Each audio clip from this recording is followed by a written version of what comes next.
شروع اللہ کا نام لے کر جو بڑا مہربان نہایت رحم والا ہے۔ السلام علیکم ورحمۃ اللہ وبرکاتہ۔ اور اگر تم کو اس کتاب میں جو ہم نے اپنے بندے محمد صلی اللہ علیہ وآلہ وسلم عربی پر نازل فرمائی ہے کچھ شک ہو تو اسی طرح کی ایک صورت تم بھی بنا لاؤ، اور خدا کے سوا جو تمہارے مددگار ہوں ان کو بھی بلا لو اگر تم سچے ہو۔ سبحان اللہ۔ پیارے مسلمانوں، اللہ تعالی ہمیں قرآن پاک ترجمے کے ساتھ سن کر اس پر عمل کرنے کی توفیق عطا فرمائے، اور پیارے مسلمانوں 5 وقت نماز باجماعت ادا کرنے کی توفیق عطا فرمائے۔ پیارے مسلمانوں، دنیا کی زندگی عارضی ہے اور آخرت کی زندگی ہمیشہ رہنے والی ہے، تو اب ہم نے ڈیسائیڈ کرنا ہے کہ ہمیں کون سی زندگی زیادہ عزیز ہے۔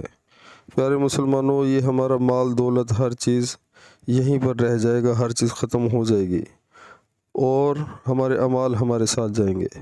تو آج موقع ہے، توبہ طیب کر لیں اور اللہ کے آگے جھکیں۔ انشاءاللہ اسی میں ہماری صلاح ہے اور اسی میں ہماری فلاح ہے۔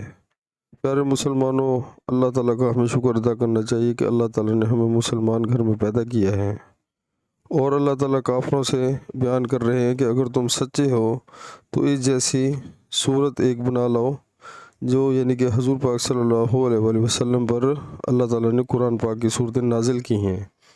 تو اللہ تعالیٰ کافروں کے دلوں پر اللہ نے پردہ دیا ہوا ہے، اور ہمیں غور کرنا چاہیے کہ کیا ایسا ہمارے ساتھ تو نہیں ہو رہا، تو ہمیں اس چیز کی فکر کرنی چاہیے۔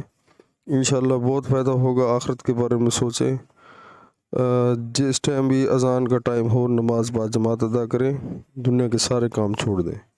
السلام علیکم ورحمۃ اللہ وبرکاتہ۔